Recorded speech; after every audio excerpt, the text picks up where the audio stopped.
豪门正统在海天，原汁蚝肉熬出鲜。感谢鲜蚝鲜熬真材实料的海天蚝油冠名播出。感谢柠檬也能嚼着喝，只要3口就上头的优酸乳嚼柠檬联合赞助播出。春季换新不用愁，天猫新货啥都有。感谢承包你春季购物车的天猫赞助播出。本节目由重磅升级9维营养全覆盖的新一代飞鹤卓瑞奶粉赞助播出。打开微信搜索效果小程序，点击底部节目活动图标参与互动 ，call out 喜欢的演员上台咔咔。哎，广志、小齐，就这场嘉宾你们都认识吗？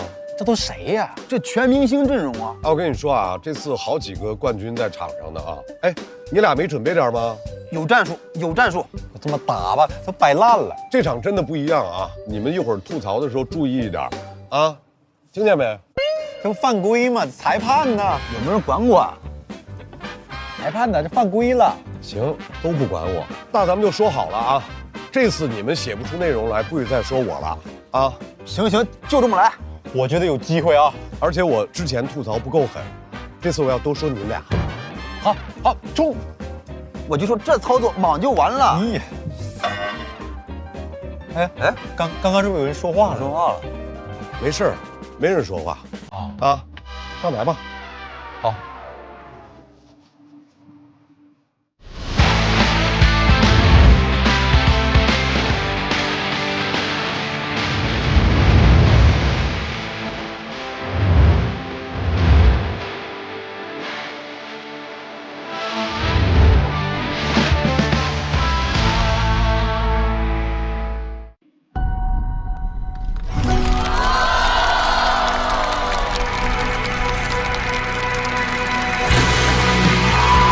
请主持人张绍刚。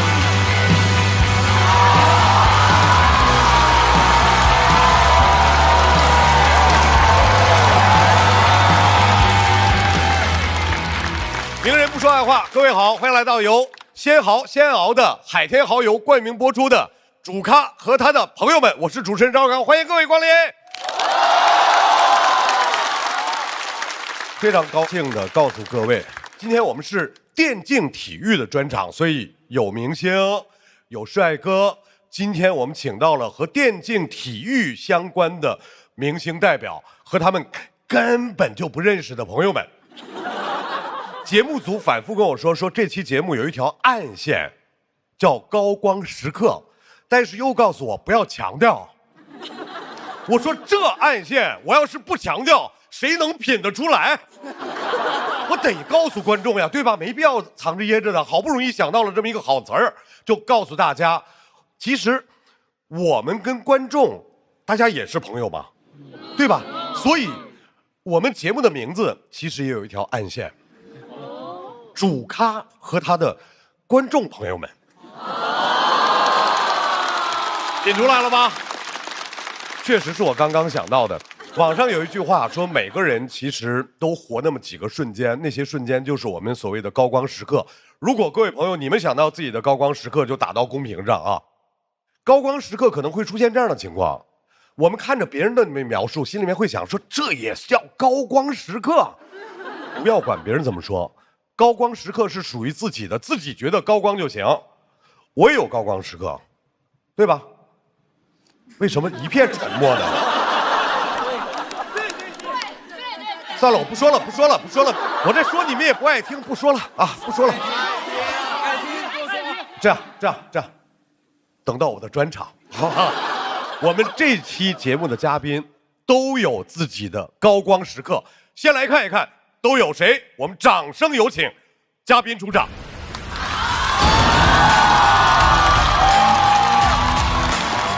有请脱口秀大会4季军，脱口秀和他的朋友们冠军，来自效果文化，欢迎何广智。我可真是一朵带刺的玫瑰呀！何广智，脱口秀和他的朋友们第2季年度总冠军。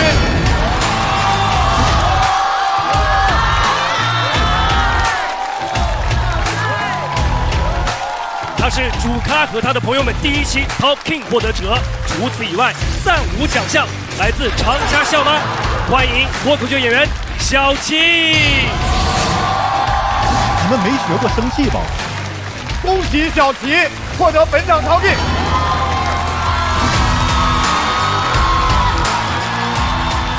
他是乐队的夏天退赛出圈的人气选手，人字拖塑料袋全球宣传大使，来自广东海丰。欢迎在生活里走神的艺术家，一个人来的5条人，任科。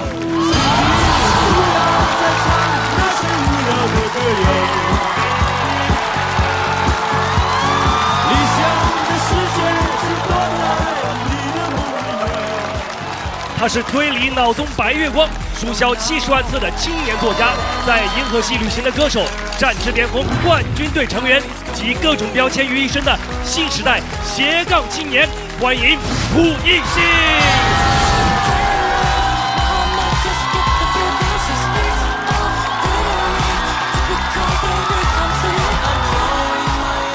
他是中国第1位亚洲足球先生，是首位在英格兰职业联赛上戴上队长袖标的中国人，中国足球先生与金靴奖的双料得主，来自中国上海范大将军范志毅。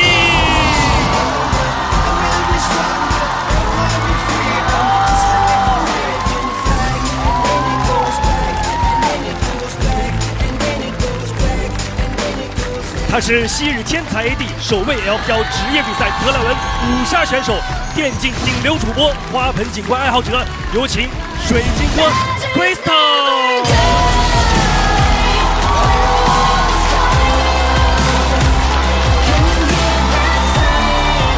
接下来有请英雄联盟 S8 世界冠军 ，LPL 赛区首位世界冠军 AD Carry。最年轻的千杀先生，从湖北黄冈首冠少年到滔博战队的领袖，伟大无需多言，欢迎喻文波 Jacky Lau。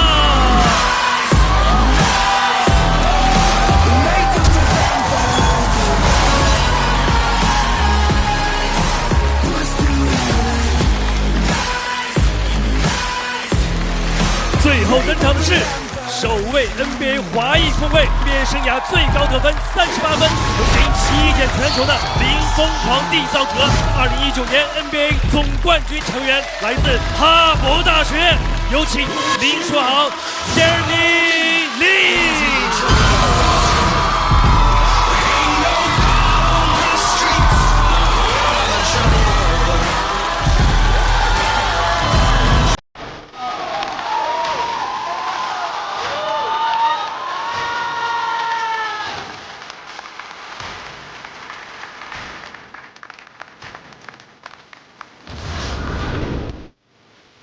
来，让我们再一次掌声欢迎所有嘉宾。大家看一下在座的所有的这些嘉宾啊，这我要是不提前说出来那暗线，就这些人往那一坐，谁能看出来他们之间有关系？关系就在 V42里。辉煌时刻谁都有，别拿一刻当永久。本期我们就请到了一些不在辉煌时刻的嘉宾，他们曾经有高光，现在有档期，可以说非常有性价比。首先是 LPL 天选哥哥 Jacky Lau， 本名喻文波，是游戏英雄联盟的一名职业选手，担任 ADC。给你搞得太帅了。也许你不认识他，这么说吧，他是 LPL 最年轻的世界冠军，相当于演员界的易烊千玺、跳水界的全红婵，以及喜剧界的徐浩伦和谭湘文。疯了吧你！来自教育名城湖北黄冈，但没有被知识改变命运，早早就踏上电竞之路，加入 IG 战队。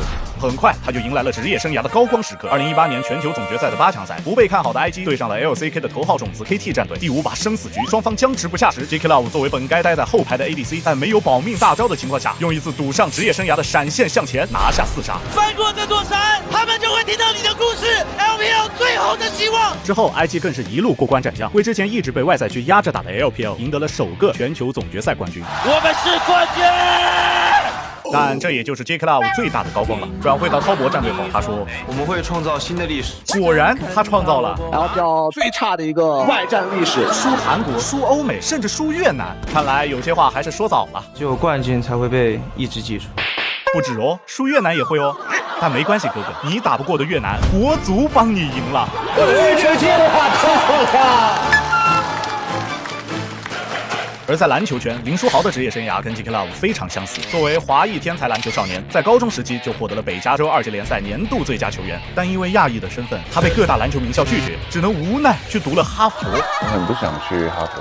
哎呦，太无奈了。之后他加入 NBA， 签约勇士队，刚开始只能当替补守饮水机，直到对战篮网时，主力球员的缺席让林书豪临危受命替补登场，拿下了25分、5篮板、7助攻。从此他在 NBA 大杀四方，有了林疯狂的称号。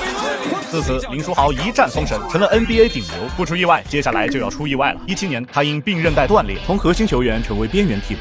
为延续职业生涯，他以外援身份加入了 CBA， 但可能是不适应 CBA 的节奏，没能重现高光。25年，他举办退役仪式，来的都是我们节目请不到的大咖们，搞得像星光大赏一样。不过，他跟 J Club 最大的不同就是他喜欢刀塔。在 J Club 夺冠的18年，还公开表示英雄联盟不好玩。行，你很勇敢。如果说 J Club 和林书豪是竞体巨星，那水晶哥就是竞体圈的一个人。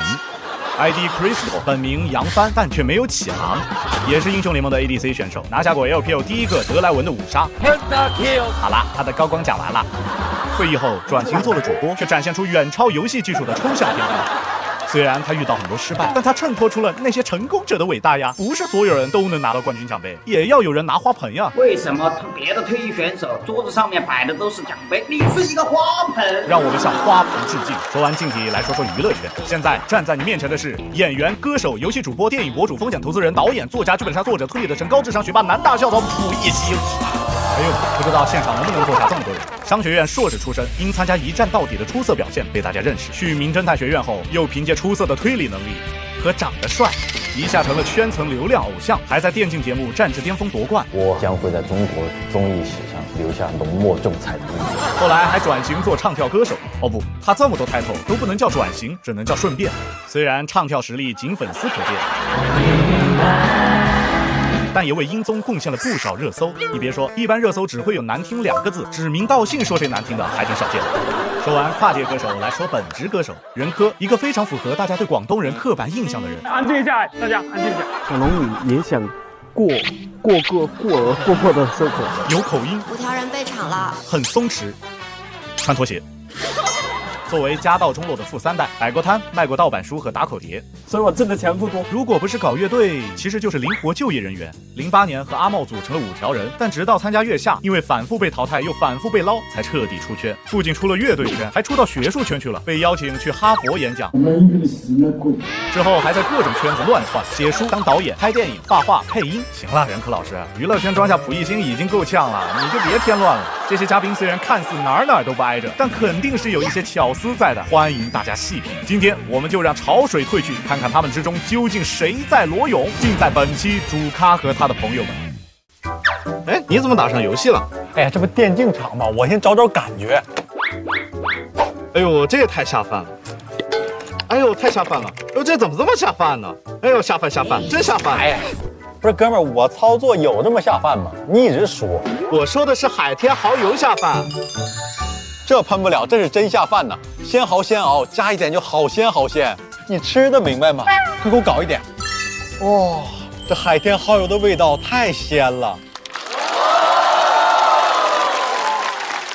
全是高光时刻吧，是吧？每个人厚厚的一沓履历，一个一个说啊。J.K. Love 17岁拿下英雄联盟 S8 的全球总冠军，对吧？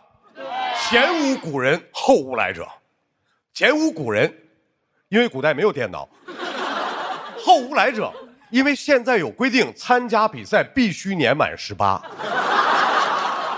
当年赌上自己的职业生涯，向前闪现，拿下4杀，很谦虚，承认自己运气好。后来的几年，他通过自己的实力就证明，当时确实运气好。那往后夸夸一路下坡路啊！欢迎 J.K. Love。书豪，林书豪，前职业篮球运动员，各位拿过 NBA 总冠军，哈佛经济学毕业，哎，就人这个学历，在华尔街轻轻松松拿到100万年薪，但是他放弃了100万年薪，选择去 NBA 追求自己的篮球梦想。拿到1000万年薪，我跟你说，不会学经济学的啊，知道这个人啊，总是要有梦想。欢迎林书豪，水晶哥前英雄联盟的职业选手啊，跟 J.K. Love 打同一个位置，现在是知名的电竞主播。他绝对没有因为拿到冠军就走下坡路，因为他没拿过冠军，但是辉煌过啊，辉煌过，是国内联赛第一个用德莱文拿下5杀的人，这个够不够辉煌？够，很勉强，是的，很勉强啊！哎，他还赢过 J.K. Love， 掌声鼓励一下。胡一清。刚才说了很多身份，好懒得说，游戏主播、作家、演员、歌手、风险投资人等等等等，很难定义他。一个人就代表了各种各样的行业，也不能说代表吧，就是掺和啊。老宗出道，非常聪明，而且他就知道，限于他的才华的前提，必须是始于颜值。所以他现在策略大家知道是什么吗？就我这么好看，那我不得四处让别人看看我有多聪明啊！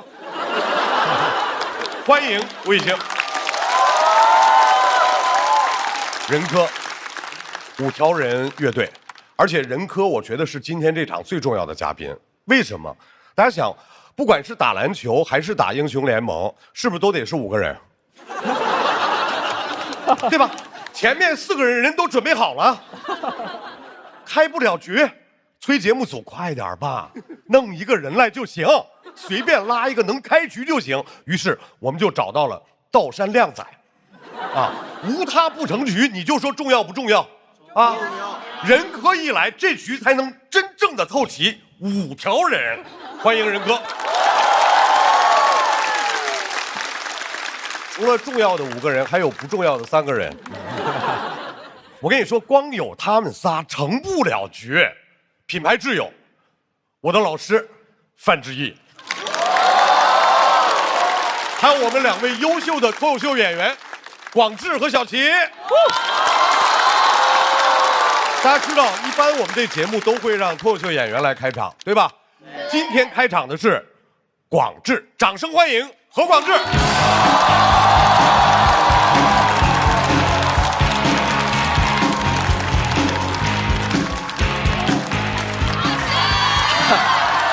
谢谢，不帅啊！谢谢张老师啊！大家好，我是广智。好嘞，谢谢，咱们直接开始啊！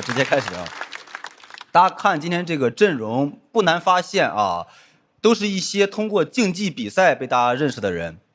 首先，蒲熠星，智力问答节目出道，大家对他的印象是聪明学霸。那我发现，自打这些人进入娱乐圈后，大家就总说什么搞文艺还得是这些让这些有文化的、学历高的来，我不同意，因为我觉得有文化的就不该搞文艺，有文化你应该去搞科研呀，学霸就应该去中科院，名侦探学院是个什么单位呀？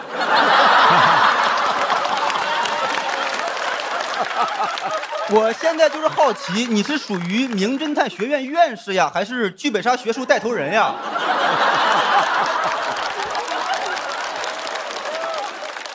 ？J.K. Love， 英雄联盟世界冠军，湖北黄冈人。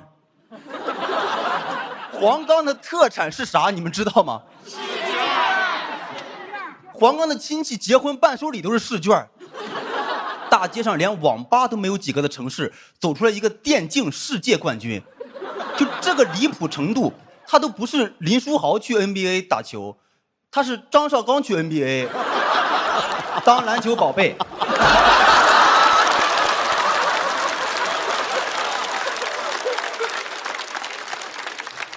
很难的，朋友们。大山里走出来一个高考状元固然厉害，但是湖北黄冈出来一个电竞冠军，那也是百年难遇。大山里的高考状元，大家会说沙漠里开出鲜花，宇文波池塘里长出的仙人掌，阳澄湖的小龙虾，波士顿的大闸蟹。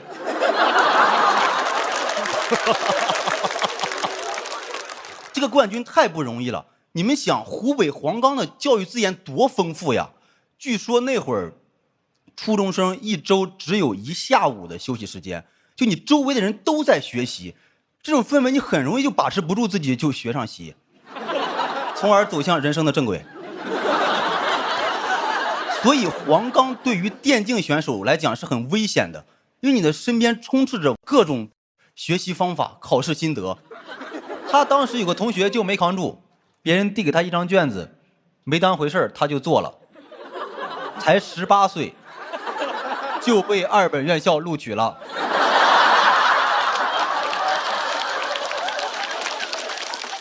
这件事情对俞文波打击很大，俞文波知道他必须要靠自己的努力离开这个地方。他当时面对的压力非常大，因为那些老师太好了，肯定会用知识诱惑他，但他必须得扛住。什么 ABCD， 我只看 QWER。考试的时候也不会啊，选择题全选 B。虽然卷子上写满了 B， 但我们都知道他当时真正的选择是 ADC。当然这都是开玩笑哈，不要在意。林书豪也有总冠军戒指，总决赛6场比赛，一共上场51秒。都说是躺赢啊，这话就有点过分了。你看了比赛就知道他根本不是躺，他一直在板凳上坐着，而且人家也不是没有数据，场均助攻队有6条毛巾、4瓶矿泉水。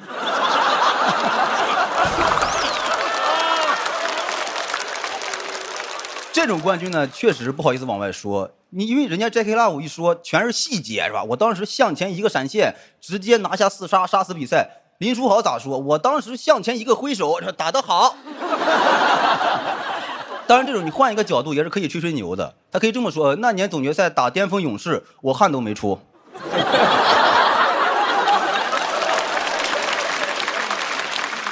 库里又能怎么样？在我身上1分没拿到。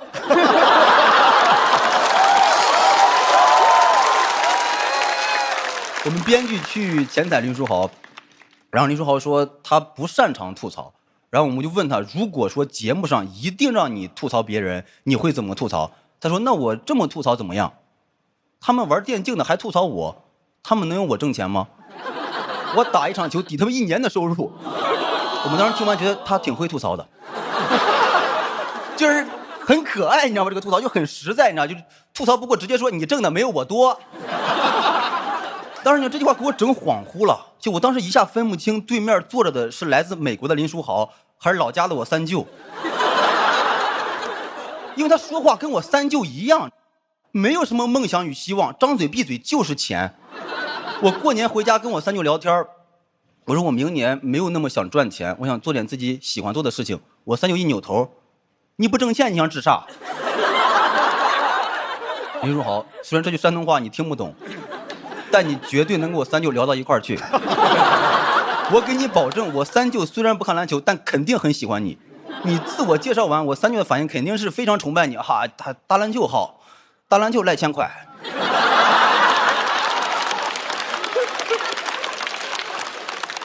任科可以说是内娱最松弛的男艺人。之前来过我们节目，我当时对他印象非常深刻，因为他那场特别垮啊。就他那场垮到什么程度？就我们节目有提词器，大家也都知道。他当时任科上来第2个段子就念错行了，我阅读障碍，漏了一段啊！提词器老师都疯了，他也不知道该往上还是往下。所有人心都提到了嗓子眼，只有任科不慌不忙，往上。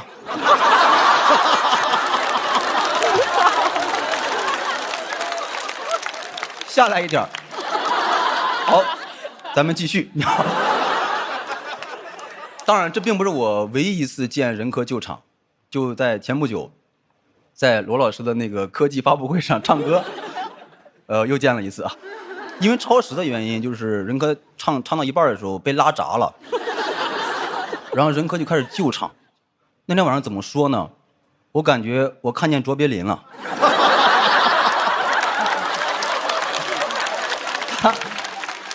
他是这么救的场。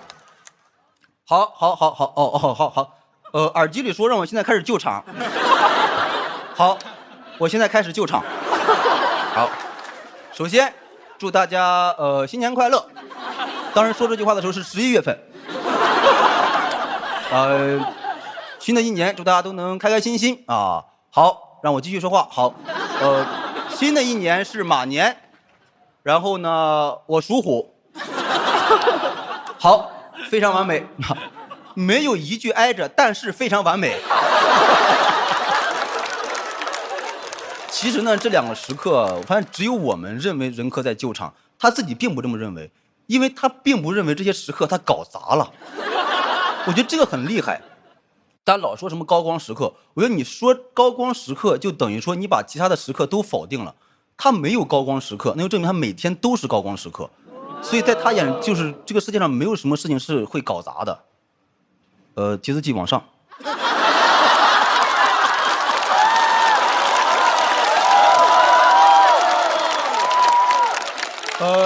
没有了，谢谢大家。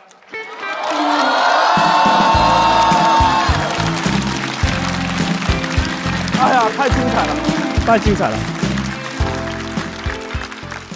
谢谢广智啊，广智的表演非常好，但是就是一个小缺点啊，一个小缺点 ，Q 提词器确实太不专业了，太不专业了。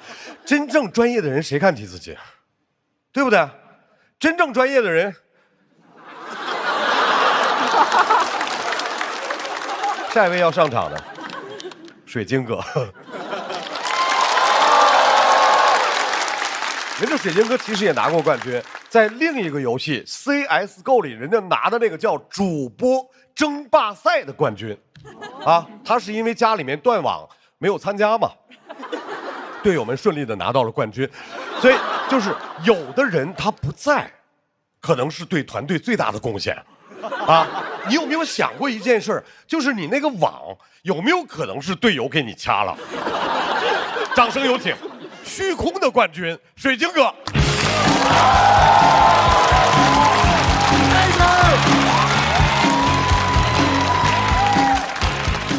Hello， 大家好，我是水晶哥。谢谢。这2年确实有点过气了啊，因为水晶贬值了。哎，早知道叫黄金哥好了。今天的主题是高光。我这个身高很难有高光，我稍微一低头，高光就从我头上飞过去了啊！唯一算高光的可能就是德莱文5杀了，也很难让家里人感到骄傲。我跟我外婆说，5杀就是连续杀5个人。我外婆让我去自首。对老人来说，游戏打得好没有用，他就喜欢那种学习好的，比如溥仪星。啊，溥仪星是上一战到底火的，一战到底那个夺冠感言里，他说：“如此年轻的我，很想要去改变世界。”兄弟，改变世界，你答什么题啊？你去研发光刻机啊？你去调停战争，维护世界和平啊？怎么改变世界光站着？兄弟，你说话真的有点太夸张了。曾经说我溥仪星将在中国综艺史上留下浓墨重彩的一笔，还综艺史，综艺史这个词也太中二了，什么都能叫史啊！我每晚通宵打游戏，我是不是也能在中国熬夜史上留下浓墨重彩的一笔？后来呢，溥仪星就参加了《明星大侦探》第4季，节目名字很奇怪。明星怎么能当大侦探呢？有的明星不是经常当嫌疑人吗？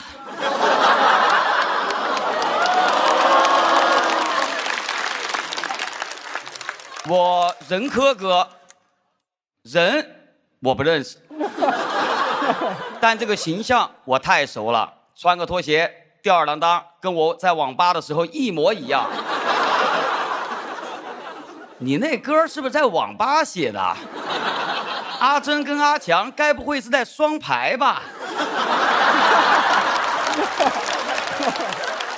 任科哥说，当年做音乐非常困难，最难的时候11个人挤在一间屋子里面，屋子里面啥人都有，作家、歌手、演员、导演等等等等。这个屋子刚好能放下一个溥仪星。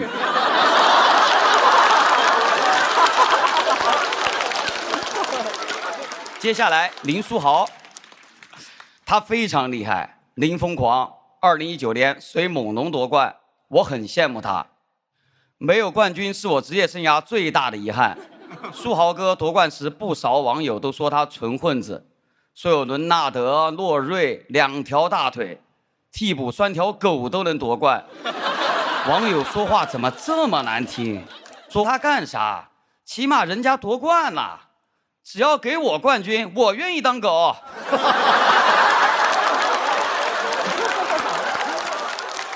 但没人拴我，要有个人愿意拴我夺冠，我会跟他说栓 Q。我这个人没什么文化，但书豪哥的经历让我学到了很多成语。不看林书豪，你永远不知道什么叫一鸣惊人，什么叫如日中天，什么叫昙花一现，什么叫一蹶不振，什么叫是我在狗叫。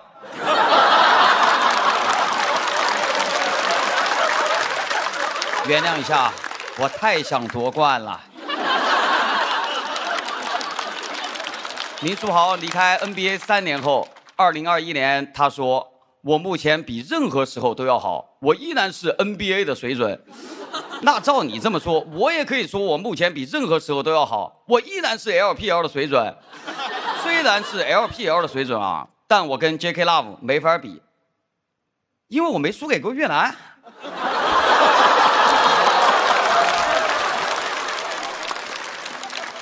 别的人是内战没输过，外战没赢过，我就不一样，我是内战没赢过，但外战我也没输过。为啥不输？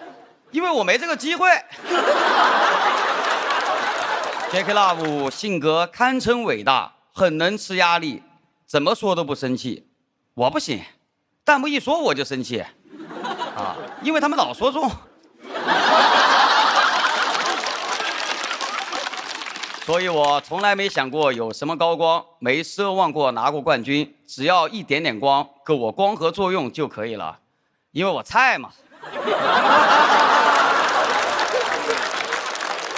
打职业没拿冠军，当主播也不是最出名的那几个，我承认就是个运气好的普通人。很多人吐槽我没有奖杯，书架上只能摆花盆，嘲讽我花盆的神。但我想说，我们普通人不爱拿奖杯，就爱养养花。谁家里没事那么多奖杯啊？奖杯很难降解的。可是养花会让这个世界变得更好。我只能做点力所能及的，热爱和平，保护环境，没有大用，但也能给世界带来一点作用。什么作用呢？光合作用。谢谢大家，我是水晶哥。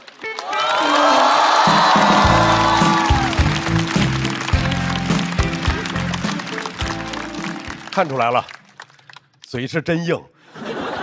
其实养花挺好的，养花种草它特别治愈心情。对，就治愈没有奖杯的心情。下面要上场的这位朋友，一遇到有些事他就容易激动，容易情绪化啊。尤其是对体育圈的那个情绪，比对娱乐圈还大。掌声欢迎老体育人范志毅。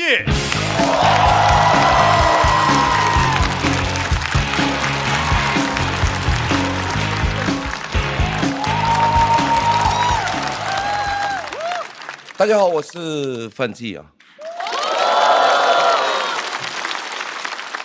这个节目啊，我真搞不懂。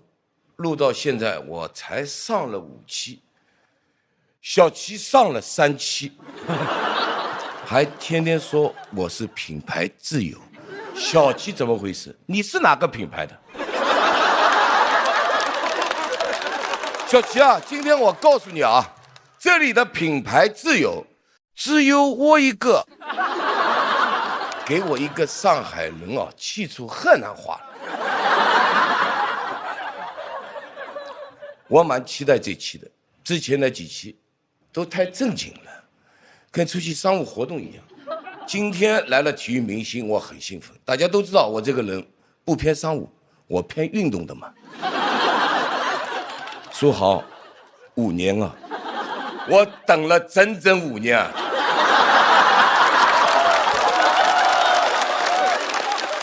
终于等来了一个打篮球的。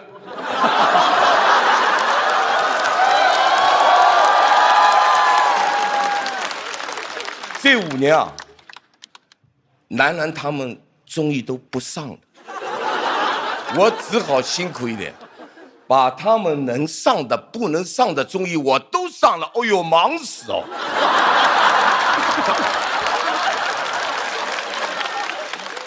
你知道我这5年怎么过来的吗？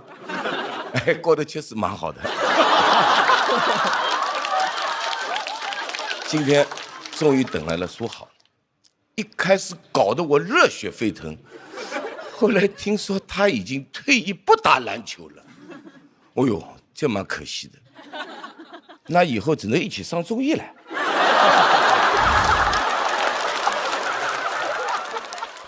苏豪也不容易的。最开始朋友家睡沙发，后来才一路打出来。我们运动员很辛苦的，这么多年都有职业病的，大家看着点他，别一会儿在沙发上睡着了。真的。其实我跟苏豪是去年见过一次，是 NBA 全明星赛，当时印象里他话不多，后来发现是普通话会的不多。听他说话什么感觉呢？我要烟牌，给我擦皮鞋。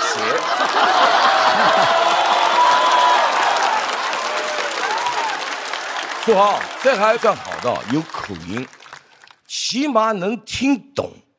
现场还有一个什么叫 Jackie 什么 Love， 这个是个什么名字？我还是叫你文波吧。文波都是世界冠军了，有什么好吐槽的？我都没有拿过世界冠军。后来我听说他输过越南。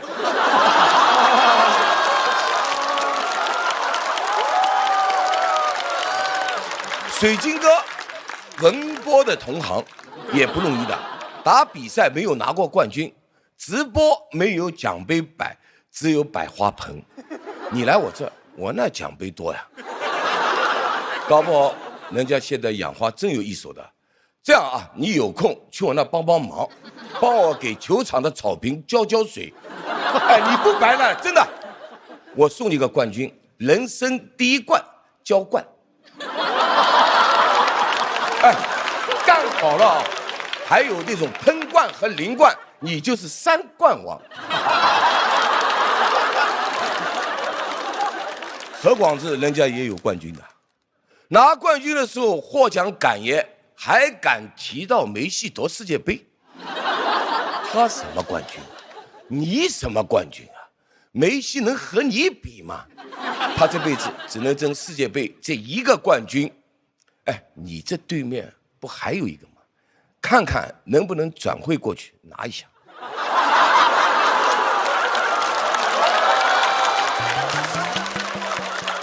哎呦，一到运动场我就话多。其实这哥几个都有高光时刻的，我也有高光时刻。这么多年号称亚洲第1后卫的太多了，争来争去没意思。我现在就想当综艺的亚洲第1后卫，很难的。我防了这么多年都没有防住张绍刚，还是让他进来了，是没防住你吧？谢谢大家，我是范志毅。这个有防住你，让你进来了。范哥，我想跟你说一下时间顺序啊。虽然您现在在综艺这块弄得挺好的，但是肯定是我比您先进来的吧？你凭什么防我呀？我是不是应该是综艺的亚洲第1后卫啊？怎么成您了？把你狂的！哎，不是，要不咱俩站着比比啊？免了！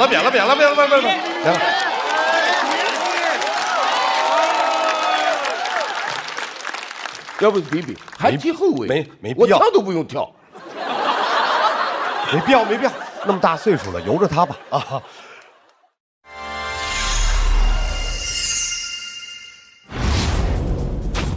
多少年过去了，家人们，我们的年夜饭年年都是这套阵容，再这么上肯定不行。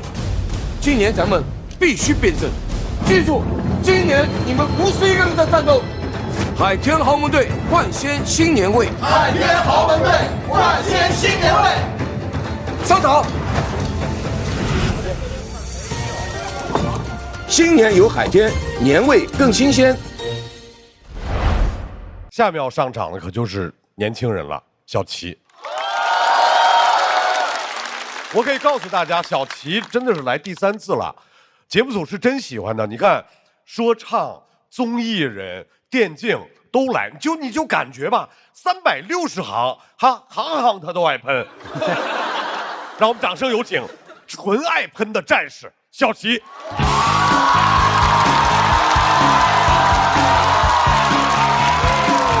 哎，谢谢各位，我小齐啊，也感谢刚才张老师跟范老师表演的节目《老登打架》。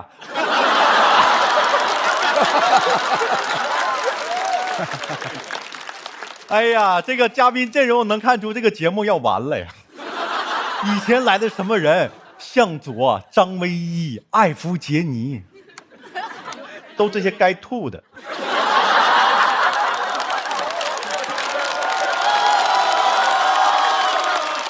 现在什么人啊？林书豪、J.K. Love、蒲熠星，就这阵容我都想作诗，你知道吗？喜剧节目嘉宾来，不带槽点带奖牌。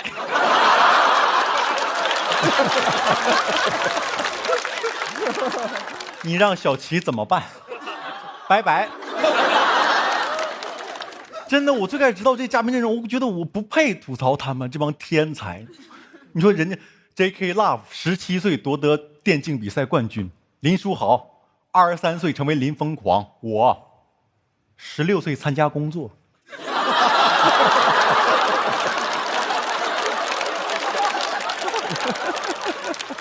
17岁掌握基础美容美发技巧。但我这2天我想明白了，我就该吐槽他们，因为吐槽是我的工作，朋友们，不管我配不配，他们都得配合我，你懂吗？因为就算你们是开兰博基尼的人，我是保安。当我说出到，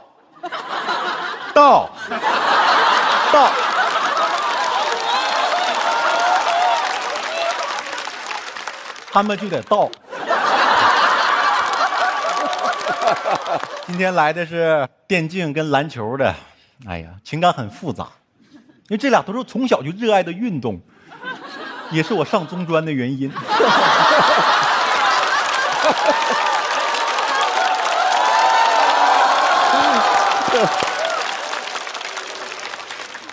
J.K. Love 我最开始我把他当自己人，说过一句话特别戳我：如果没有英雄联盟，我可能在工厂里打螺丝。我也说过，如果没有脱口秀，我可能在工厂里打螺丝。真的，中国如果没有娱乐业，我俩是工友。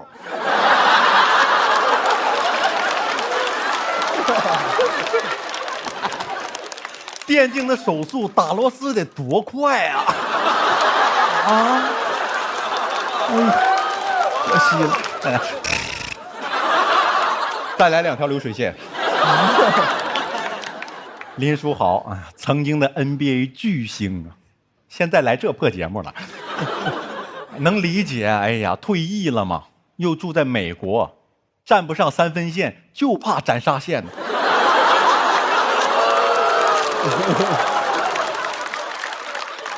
来内娱赚钱，不懂内地也不懂娱乐。就是读稿的时候问导演组说：“哎，我们这么说广智。”嘲笑穷人 ，you know， 不太正确呀。哎呀，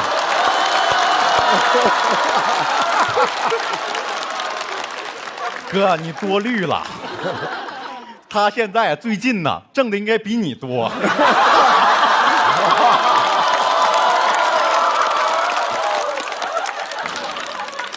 你不知道，这是我们的小周杰伦。哥，这就是内娱。总有人不穷装穷，不懂装懂，没有主咖叫主咖。这个内娱啊，就跟他们英雄联盟界一样，就是火了的呀，都是 faker。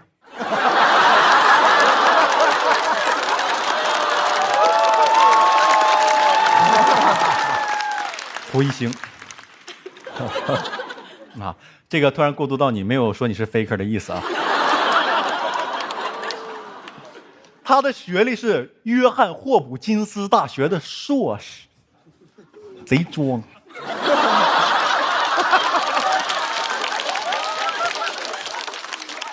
采访的时候觉得自己特幽默，说只是个水硕，别开这种玩笑，我听不出来。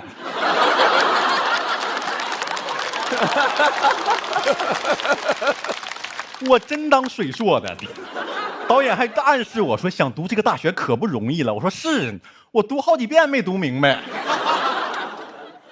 这名儿也太长了吧，听着像约翰自我介绍的时候咽炎犯了。我是约翰，哗。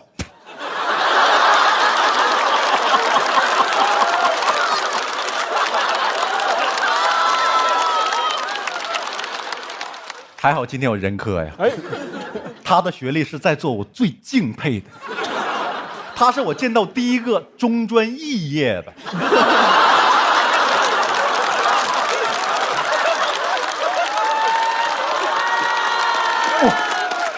哇，比大学毕业难多了。太厉害了！大家知道中专肄业就一般就一种情况，家里突然发财了，把孩子送出国留学去的，可能是约翰霍普金斯吧。我为什么对这种又聪明又帅又有学历的人这么有情绪？他们因为我这个人就是小心眼，上了那些综艺还上什么最强大脑，不知道他们在炫啥呢？最强大脑不就一器官吗？有啥争最强的？我觉得你没有平台，要不范志毅最强大脚，张绍刚最强大姨。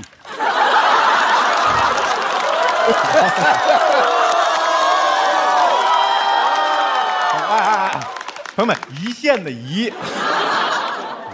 他还上了一站到底。我不知道那个答题节目，一个答题节目花样咋那么多呢？那花我最爱听我都听不明白。说一站到底答题节目，说咋的？答错了罚站呢？后来知道答对了才罚站。如果你答不上题，你就有个洞，唰就掉下去了。我说，这我得看看。但朋友们，你不知道多少人跟我一样，我不看问题，我就等他掉那一下。我当男生女生向前冲看的。我甚至希望他们出一个纯享版，调动纯享版。哇，这一定要慢放，让我吮吸他们的恐惧。看到那些学霸答完题突然，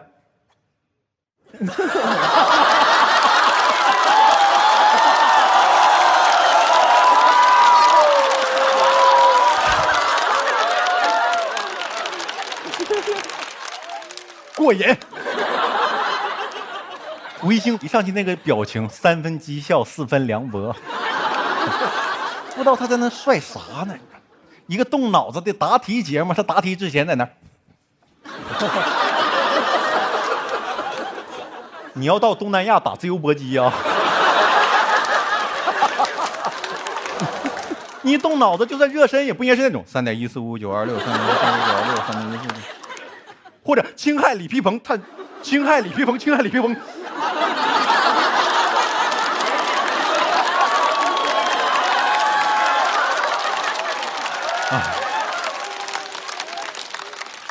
这帮天才逼出了我所有知识点。我今天我感觉太难了，我好像那个李皮鹏，我被侵害了。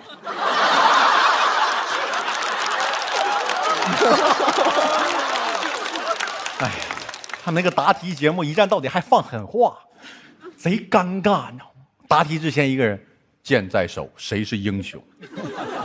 今天这把剑可能会传向他，或刺向他。我说这么中二吗？我感觉下一句话就是萨斯盖。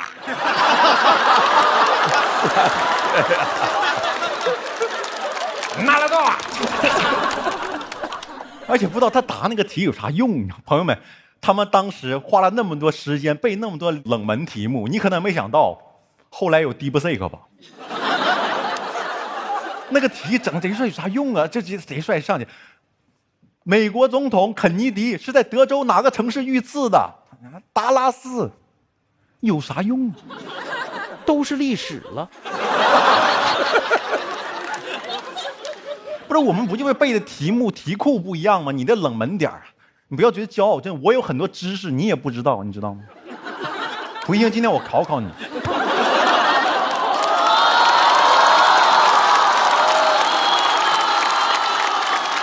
六战王是吗？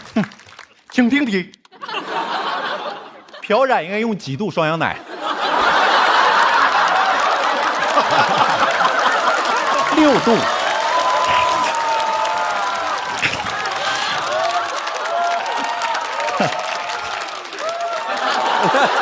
还使相，长那么帅，你会使相吗你？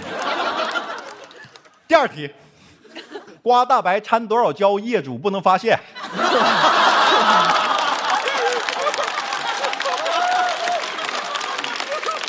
不能掺。你都掉下去了，知道吗？你学霸学吧，你就。朋友们，我今天想说什么？我知道这些天才、这些太阳是耀眼，但每颗星星也是独一无二的。谢谢你们。这帮天才也很好打败，朋友们。林书豪 NBA 打篮球的，你跟他比普通话呀？任科搞摇滚的，你跟他比普通话呀？普通人就应该比普通话。我知道我今天也说错了很多，所以谢谢各位，我是谢谢各位。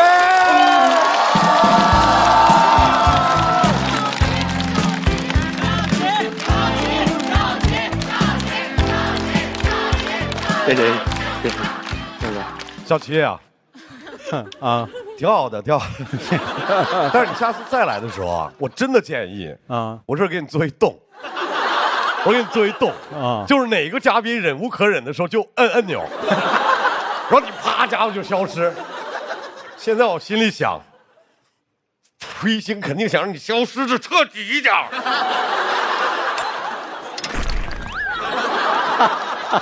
下一位要上场的任科，哎，大家知道任科哈，任科是个很抽象的人，他的行为总是让你很难去预测。可以了，你永远不知道他下一步会做什么，下一秒会说什么，但是只知道他肯定时不时。可以啊，都可以，可以啊，都可以，都可以，好看吧？帅帅帅 ，OK 是吧 ？OK。老师，我的词儿还没说完呢。来，继续，继续，就太伤人了。我得救他。就是你在他所有的行为里面，你就可以肯定一点，他一定会时不时的就会说很厉害的英文。OK， 任科 ，Are you OK？ Yeah, I'm OK. Right now， 掌声欢迎永远 OK 的任科。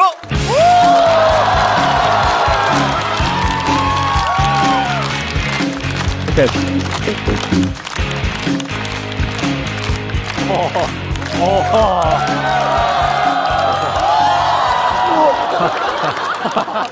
Yeah, of course, I'm OK. 大家好，我是任科。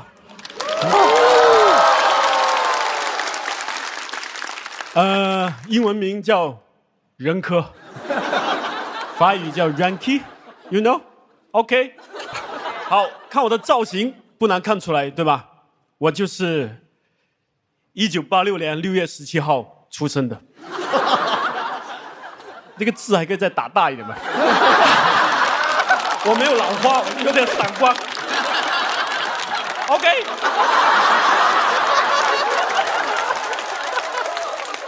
好，回来，从头来。看我这个造型，不难看出来，我就是1986年6月17号土生土长的任科。在那个年代，在那个遥远的过去，就是连郭富城都算不上主咖。But 时代变了 ，Time is changing, you know. OK， 看看现在台上的是什么人？啊，两个打游戏的，两个搞体育的，两个讲笑话的，还有一个一言难尽的。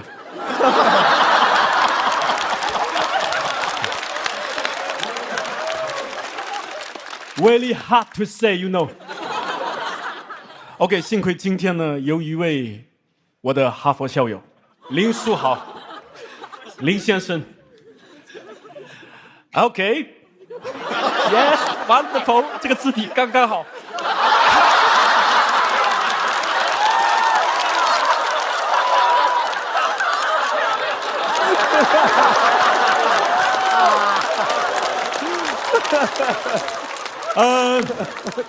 林书豪，大家都很佩服他，打球又好，学历又高，但去哈佛很难吗 ？I don't know。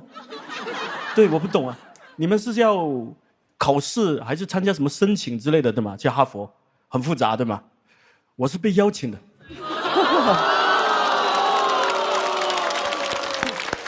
Invite because I have a invitement。啊不再来 because I have a invitation。哎，这个字怎么读？来，林书豪教一下我。Invitation。OK。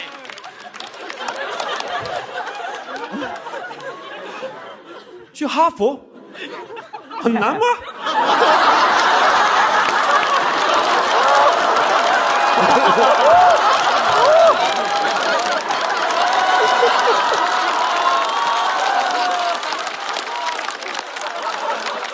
我不懂啊，我是被邀请的 ，because I have a invitation. I have an invitation, you know? Yeah. So for me, it's so easy. OK， 所以推荐啊，最近想演讲但又不知道去哪里的朋友们，哈佛还蛮不错的。众所周知林书豪曾经是 NBA 球员，我呢一直觉得我的篮球水平呢也是 NBA 级别的，虽然我从来不打。我17岁第一次拿起篮球的时候，我就幻想我拿了 NBA 总冠军。我不擅长篮球，但我擅长幻想。我有多擅长呢？我又拿了一次了。OK， 我们回到现实。林书豪有一段时间比赛呢，会搞各种各样夸张的发型，别人投3分，他投37分，而且还搞脏辫，应该是战术，以脏辫应万变。Yes。但是后来呢，他就不搞发型了，打球也不行了。你以前的发型呢？你以前的头型呢？你得稚嫩起来啊，晓得不？一句标准的东北话送给你啊 ，OK。回到普通话。我初中没读完呢，就出来搞艺术了。哎呀，我怎么播音腔都出来了？再来。哎。我初中没读完，我就出来搞艺术了。我觉得学历不重要，我讨厌那些总是炫耀自己学历高的人。小七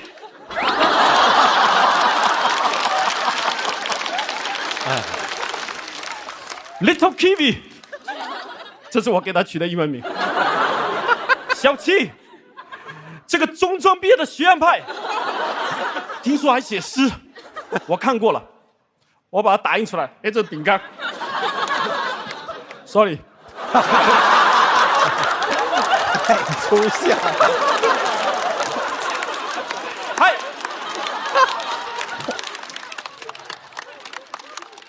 看，这诗多好看，形状像一个陀螺，一坨好诗。Anyway， 今天还有2位电竞选手，我不了解英雄联盟啊，就去查了一下，其实呢就是一个场地，然后在里面5条人打5条人，就这样的游戏，比赛奖金居然有200万美金，怎么5条人跟5条人差距就这么大呢？Yes， 我特意呢看了他的介绍。我有手卡的，我不光有那个提示器。OK，Jackie Love 在 LOL 的 S8 赛季里面担任 IG 的 ADC， 战胜了 KT、G2、FMC， 然后为 LPL 带来首个冠军。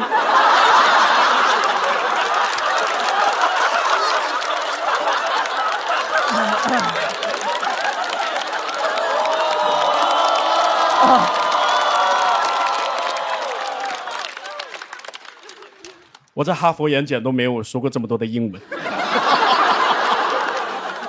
OK， 大家都说你那次夺冠呢是因为运气好。Yes， exactly。要是等到80岁还没有拿冠军的话呢，那你都100年纪了，就该死了这条心。OK， 科学的方法你都试过了，对不对？那么你应该试试别的办法。哎呀，这段重读吧，我不想重录了。导演，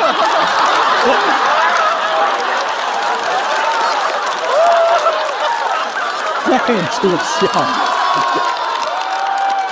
结束完之后，我不想重录，我重读这一段。没见过这么新的喜剧技巧。What are you doing, man? I'm okay. Just leave it. Okay.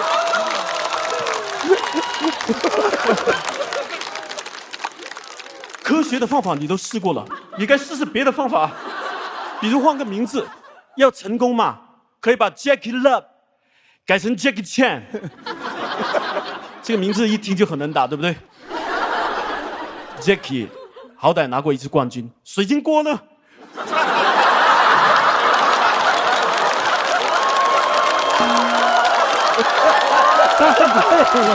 他好像都对了，想的都不在梗上。因为水晶我是很能念准的，歌也我也念准，水晶跟歌一连起来连读很难的。水晶歌，1次都没拿过冠军，拿冠军很简单的 ，It's so easy, man 。OK， 我来教你啊。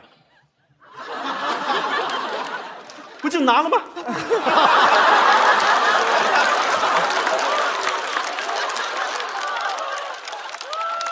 吴一星，之前呢上节目呢见过，送了我一本他的小说，一本悬疑小说，悬疑小说一本，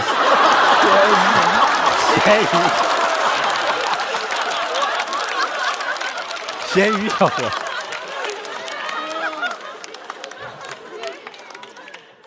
一本悬疑小说，我看了不是很悬疑，我决定自己制造悬念，所以没往后看。我把书给扔了。不过呢，你的书呢并不孤独，因为在垃圾桶里面还有冯唐的、李诞的、许知远的。OK， 开玩笑的，他们3个的我都没扔。OK， 他在演唱会给自己创造了7个不同的角色，这在拉空，这在拉控，这在拉康的精神分析里叫人格分裂啊。也有另外一种说法叫自恋，觉得一个自己还不够大家欣赏，他跨年发朋友圈都是新的一年爱你牢记。你不觉得拥挤吗 ？OK， 开玩笑，微信，你们7个不要围殴我啊！好吧，最后一段了。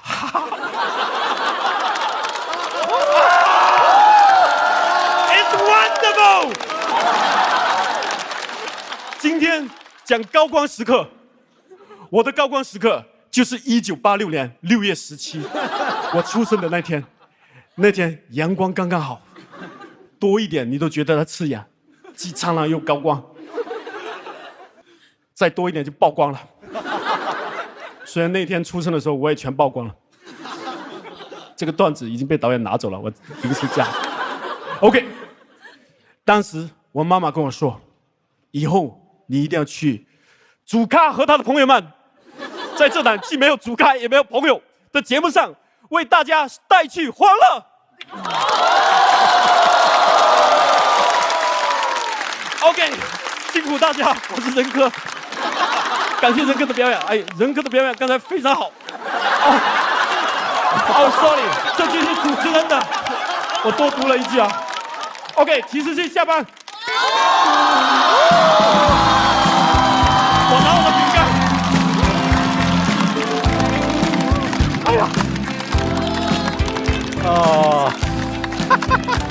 是帅的，是帅的，是帅的。哎呀，任科，要不我下班呗？你再按照那个提示器，你把我词儿都念了，不就完了吗？我这个太难读了。而且你有没有一个感觉，各位朋友们，就是任科的这个表演啊，他带来了这样的一种风格，就你觉得吧，永远也演不完，因为他随时往回倒。刚才广智非常担心的叫了我一下，广智说：“张老师，按照这个节奏，一会儿是不是您上去要重新介绍他？”